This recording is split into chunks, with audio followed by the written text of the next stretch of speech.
ఓం శ్రీ సాయిరామ్. సాయి బంధువులరా, ఆత్మస్వరూపులరా, ప్రేమస్వరూపులరా, మానవుడిగా పుట్టిన తర్వాత మోక్ష ప్రయత్నం చేయటం అనేది అన్నిటికంటే గొప్పది అనేది సాయిబాబా వారు చెప్పారు. అంటే మానవ జన్మ పరమార్థాన్ని సాధించటానికే ఈ జీవితం లభించిందని తెలుసుకో. కాబట్టి మానవ జన్మ పరమార్థాన్ని సాధించే ప్రయత్నం చెయ్యి. మళ్ళీ ఏ జన్మ వస్తుందో చెప్పలేము అని గురువుగారు చెప్పడం జరిగింది. మరి మానవ జన్మ పరమార్థమైన మోక్షాన్ని సాధించడానికి మార్గం ఏమిటి అని ఆలోచించినప్పుడు బాబాగారు మాత్రం భక్తి మార్గాన్ని చూపించారు.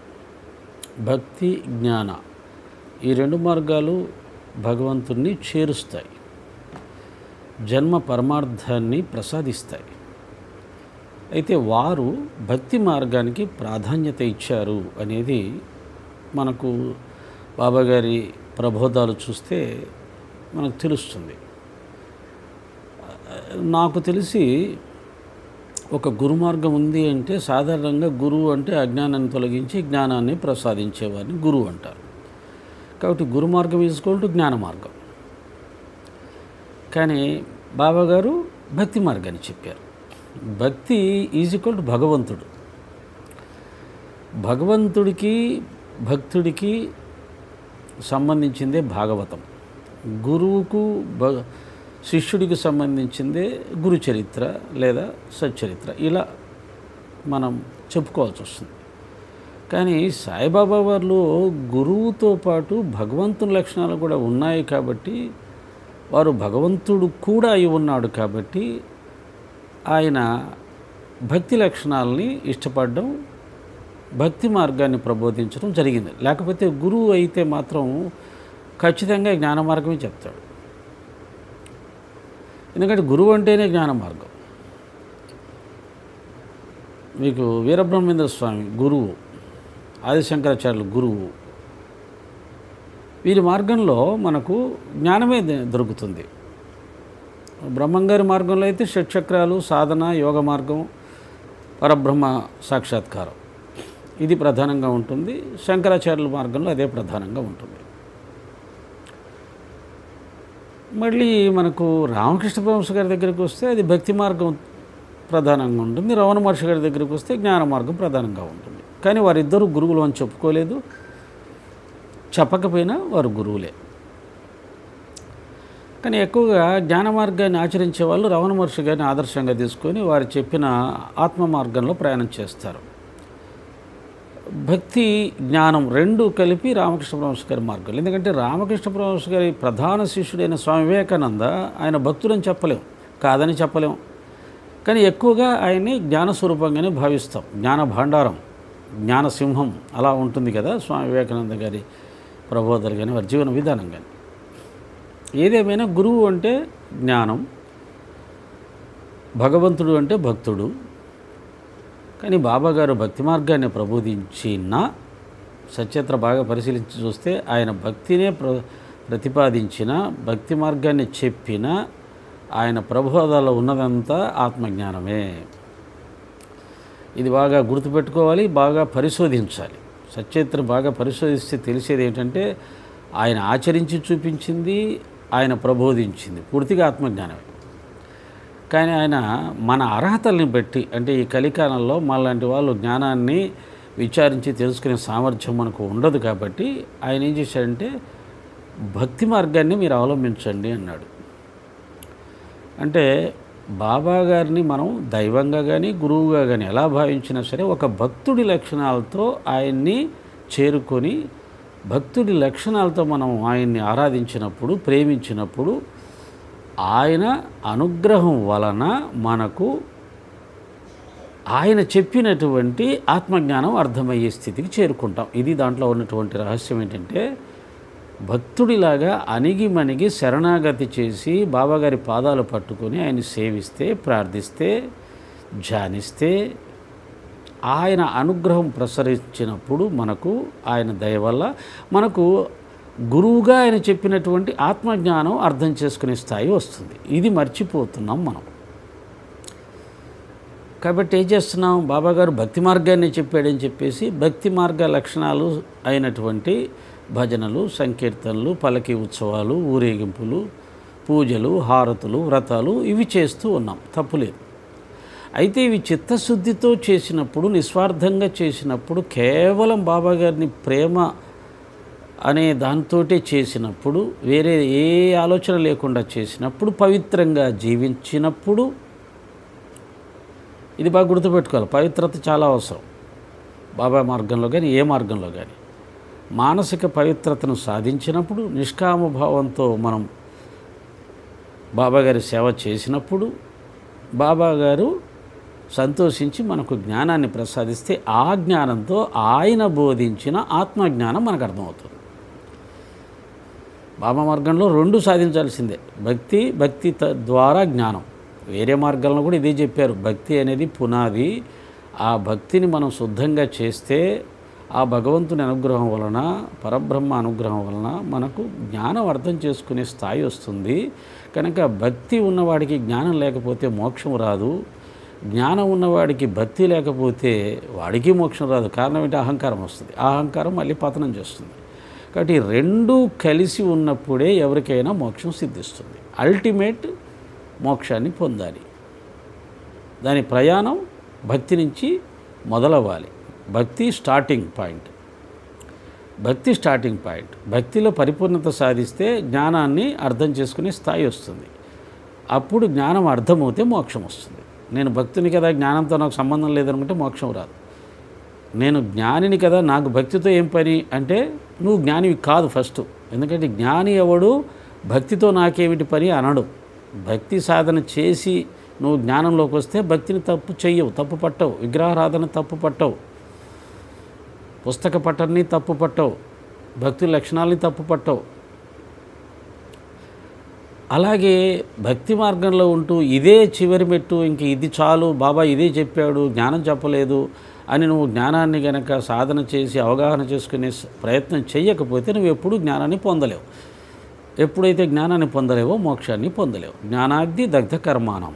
జ్ఞానం ఒక్కటే కర్మను నశింపచేస్తుంది, స్థితప్రజ్ఞతను ప్రసాదిస్తుంది. ఇది ఒక యాంగిల్. ఇక చాలామంది మనలో ఉన్నవాళ్ళు బాబాగారిని సాకార రూపంగా భావించుకుంటూ రకరకాల ప్రేమలను వ్యక్తం చేస్తుంటారు, రకరకాల భావాలను వ్యక్తం చేస్తుంటారు. మంచిదే అది కూడా. ఇంకా కొంతమంది బాబా చూపిన సేవా మార్గాన్ని ఆశ్రయిస్తూ చక్కగా సమాజంలో ఉన్న పేద సాధనకు దాన ధర్మాలు చేస్తుంటారు, అనేక రకాల సేవలు అందజేస్తుంటారు. ఇవన్నీ కూడా మంచివే. కానీ వీటన్నిటికీ మళ్ళీ జ్ఞానం తోడు కావాలి సుమా. ఆ జ్ఞానం ద్వారా నువ్వెవరో నువ్వు ఈ శరీరం ఉండగానే తెలుసుకోవాలి. ఏం తెలుసుకోవాలి? నేను ఈ శరీరాన్ని కాదు, నేను ఆత్మను అని తెలుసుకోవాలి ఈ శరీరం ఉండగానే. లేదు అది నాకు కష్టం అనుకుంటే భక్తి మార్గంలోనే నీవు భగవంతుడికి పూర్తిగా శరణాగతి చెంది నిన్ను నువ్వు మర్చిపోయి, దాన్నే నవవిధ భక్తిలో ఆత్మార్పణం అంటారు, నిన్ను నువ్వు మర్చిపోయి దైవ ప్రేమలో మునిగిపోతే నువ్వే ఆయనగా, ఆయనే నువ్వుగా, నువ్వెవరయ్యా నేనెవరయ్యా, నువ్వు నేను ఒకటేనయ్యా అని కుమారదాస్ పాడినట్టుగా ఆ స్థితిని సంపాదించాలి. ఆత్మార్పణ స్థితి సాధించాలి. దాన్ని అనన్యభక్తి అంటారు. అనన్యభక్తి సాధించాలి. అనన్యభక్తి సాధించాలంటే నువ్వు ఎక్కుతున్న మెట్లు, నువ్వు చేస్తున్న ఈ పూజలు, వ్రతాలు, దానాలు, ధర్మాలు ఇవన్నీ కూడా ఆగిపోయి అనన్య భక్తులు ఇవన్నీ లీనమైపోతాయి. ఇంక ఇవన్నీ ఏం చేయలేడు భక్తుడు. బాగా ఆలోచించండి. రామకృష్ణ ప్రభుత్వ ఏ దాన ధర్మాలు చేయలేదు, ఏ సేవలు చేయలేదు. రమణ మహర్షి గారు ఏ దాన ధర్మాలు చేయలేదు, ఏ సేవలు చేయలేదు, ఏ ఆశ్రమాలు స్థాపించలేదు, ఏ సంస్థలు స్థాపించలేదు. బాబా గారు ఇవేవి చేయలేదు. పూర్ణ జ్ఞానాన్ని పొందిన వారు ఎవరూ ఇవేవి చేయలేదు. కింది స్థాయిలో ఉన్నవాళ్ళు, కింది నుంచి పైకి ఎక్కుతున్నటువంటి వాళ్ళు సంస్థల వ్యవస్థలు పెట్టి ఇవన్నీ చేసుకుంటూ వచ్చారు. అక్కడే ఆగిపోకూడదు సుమా.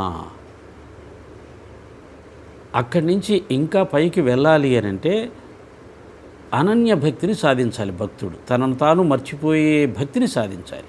తనను తాను మర్చిపోయేవాడు ఏం సేవలు చేస్తాడు, ఏం పూజలు చేస్తాడు, ఏం వ్రతాలు చేస్తాడు, ఏం దాన ధర్మాలు చేస్తాడు?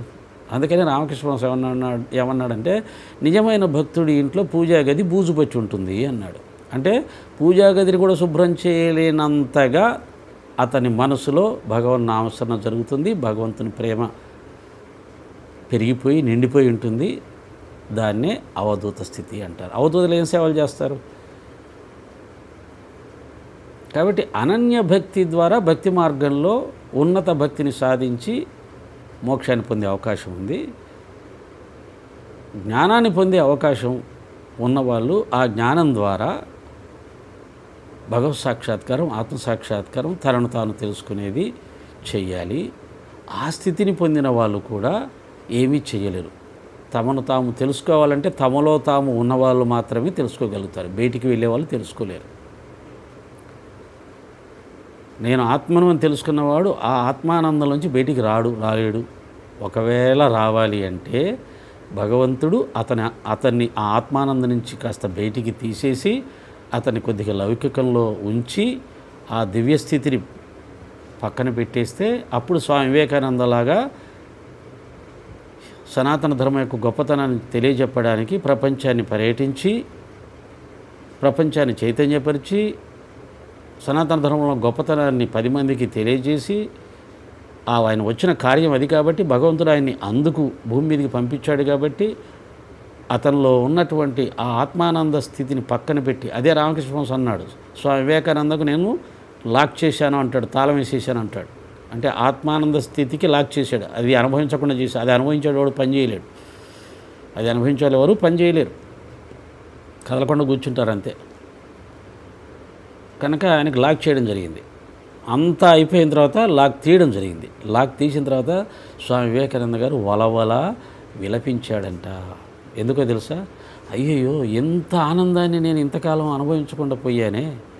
అయ్యయ్యో, నేను ఇంతకాలం అందరితో వాదించాను, యుద్ధం చేశాను, రకరకాలంగా ఆవేశపడిపోయాను. ఈ వాదనలు, ఈ ఆవేశాలు ఉన్న వాళ్ళు ఎవరు కూడా ఆత్మానందాన్ని పొందలేరు. ఆత్మానందాన్ని పొందే వాళ్ళు అవి చేయలేరు. కనుక ఆయన లోకంలో సనాతన ధర్మాన్ని ప్రతిష్ఠించడానికి, హిందూ ధర్మం యొక్క గొప్పతనాన్ని చెప్పడానికి ఆ యొక్క ఆనంద స్థితిని వాళ్ళ గురువుగారు పక్కన పెట్టాడు కాబట్టి ఆ పని చేయగలిగాడు. అది చేసిన తర్వాత తాళం తీసేసిన తర్వాత ఆయన పరిస్థితి ఏంటి? ఎంత గొప్ప ఆనందాన్ని కోల్పోయాను నేను ఈ ఆనందంలో ఉండకుండా అనవసరంగా అందరితో వాదించానే, కొట్లాడానే అని బాధపడి వలవల ఏడ్చారంట. అంటే ఇలా ఉంటుంది. అలాగే ఇంకా కొన్ని ఉదాహరణలు తీసుకుంటే హిమాలయాల్లో ధ్యానాలు జపతపాలు చేస్తుంటారు. వాళ్ళు ఏ సేవలు చేయరు. మరి వాళ్ళ స్థాయి తక్కువ అనుకుంటామా? అనుకోలేం కదా. అంటే భగవత్ సాక్షాత్కారం పొందటానికి, ఆత్మసాక్షాత్కారం పొందటానికి అనన్య భక్తి, ఆత్మవిచారణ, తమలో తాము ఉండడం, ఈ రెండు ఉన్నతం. ఈ రెండింటినీ సాధించే ప్రయత్నం భక్తుడైనా జ్ఞానైనా చెయ్యాలి. బాబాగారు కూడా తిలక్ మహాశయన్ అదే అన్నాడు, నీకోసం నువ్వు చాలా చేసుకున్నావు. ఆయన భారతదేశ స్వాతంత్రం కోసమే నిరంతరం శ్రమించాడు. ఒక దేశానికే స్వాతంత్రం తెప్పించే ప్రయత్నం చేశాడు. అంతకంటే గొప్ప సేవే ఉంటుంది, గొప్ప త్యాగమే ఉంటుంది. అయినా బాబా ఏమన్నాడు, ఇక అది చాలు, నీకోసం నువ్వు చేసుకో అన్నాడు. అంటే అంతర్ముఖం అయిపో, లేదా భగవంతుడు శరణాగతి చేయి, అనన్య శరణాగతి చేయి, అనన్య భక్తి సాధించు అన్నాడు. గురువు ఎప్పుడు కూడా భగవత్ సాక్షాత్కారమే శిష్యుడి నుంచి ఆశిస్తాడు. ఆ ప్రయత్నాన్ని ఆశిస్తాడు. అది తప్ప ఇంకేమీ ఆశించాడు. బాబాగారు, రామకృష్ణ పరమహంస, రమణ మహర్షి ఏ దేశ స్వాతంత్రం కోసం తప్పించలేదు, ఆ ప్రయత్నం చేయలేదు. అలాగే సమాజంలో ఏవో సంస్థలు పెట్టి సేవా కార్యక్రమం చేయాలని అనుకోలేదు. వారి లక్ష్యం పరబ్రహ్మ సాక్షాత్కారం, బ్రహ్మజ్ఞానం. అది సాధించిన వాళ్ళు ఈ ప్రపంచాన్ని ఒక చిటికెన వేలుతో మార్చగలరు, చిటికెలో మార్చగలరు, కను రెప్పపాటు కాల్లో మార్చగలరు. కాబట్టి భగవత్ సాక్షాత్కారం, బ్రహ్మజ్ఞానం అల్టిమేట్. ముందు ఆ ప్రయత్నం చేయండి అని చెప్తారు గురువులు ఎప్పుడు. సరే, నాకు తెలిసింది ఏదో చెప్పాను. అందులో ఏదైనా నాకు తేడా ఉంటే అది మీ యొక్క జ్ఞానానికి వదిలేస్తూ, మీ అభిప్రాయాలకు వదిలేస్తూ, గౌరవిస్తూ, నా అభిప్రాయం ఇది, నాకు తోచింది ఇది అని చెప్తూ సాయిరాం.